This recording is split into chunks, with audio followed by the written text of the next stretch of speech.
Pada masa Nusantara kuno, berbagai kerajaan berkembang di wilayah Indonesia yang sekarang kita kenal. Sebagian besar berdiri di lokasi strategis seperti di tepi sungai yang menjadi jalur transportasi penting. Beberapa lainnya terletak dekat pantai, memanfaatkan jalur laut untuk perdagangan internasional. Ada juga yang menjadi pusat perdagangan kuno, menghubungkan berbagai wilayah Nusantara. Mari kita lihat letaknya di peta Indonesia. Sejarah Indonesia sebelum kemerdekaan, era kerajaan.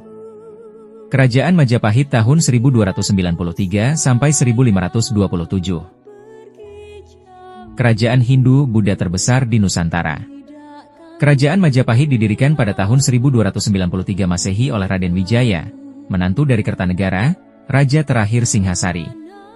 Berdirinya Majapahit bermula dari runtuhnya Singhasari akibat pemberontakan Jayakatwang. Setelah melarikan diri, Raden Wijaya mendapat perlindungan dari Arya Wiraraja dan kemudian memanfaatkan kedatangan pasukan Tiongkok dari dinasti Yuan yang ingin menghukum Jawa. Dengan strategi cerdik, Raden Wijaya bekerja sama dengan pasukan Yuan untuk menggulingkan Jayakatwang, lalu berbalik menyerang pasukan Yuan hingga mereka meninggalkan Jawa. Setelah itu, ia mendirikan kerajaan baru bernama Majapahit, yang berpusat di Trowulan, Mojokerto, Jawa Timur. Nama Majapahit berasal dari buah maja yang rasanya pahit, yang banyak ditemukan di wilayah itu. Masa kejayaan, Hayam Wuruk dan Gajah Mada. Puncak kejayaan Majapahit terjadi pada masa pemerintahan Raja Hayam Wuruk yaitu pada tahun 1350 sampai 1389 Masehi yang didampingi oleh Patih Gajah Mada, seorang tokoh besar yang terkenal dengan Sumpah Palapa.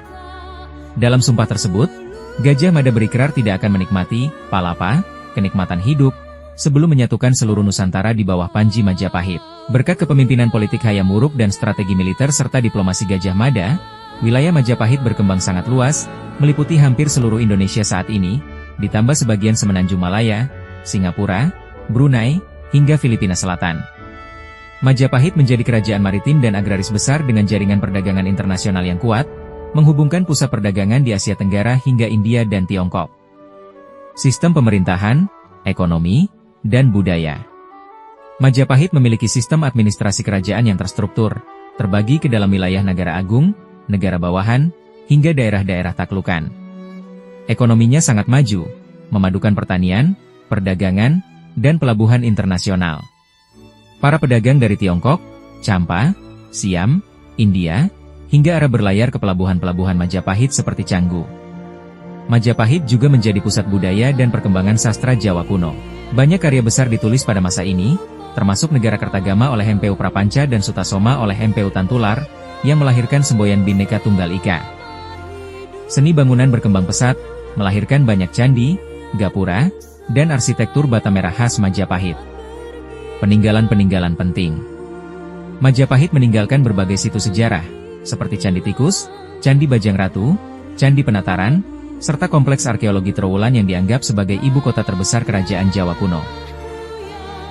Selain peninggalan arsitektur, banyak naskah sastra, prasasti, serta catatan dari luar negeri, seperti catatan Tiongkok, memberikan gambaran mengenai kejayaan Majapahit sebagai kerajaan maritim yang kuat, teratur, dan kaya budaya. Kemunduran dan runtuhnya Majapahit. Keruntuhan Majapahit mulai terlihat setelah wafatnya Hayam Wuruk. Konflik perebutan kekuasaan antara dua pihak keluarga kerajaan memuncak dalam Perang Paregreg pada tahun 1405 sampai 1406 Masehi, yang melemahkan stabilitas politik dan ekonomi. Lemahnya kontrol pusat membuat wilayah-wilayah taklukan mulai melepaskan diri.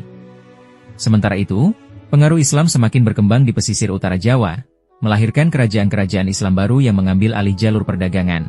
Majapahit secara bertahap kehilangan kekuasaannya hingga akhirnya runtuh sekitar tahun 1527, ketika Kesultanan Demak menguasai wilayah terakhirnya.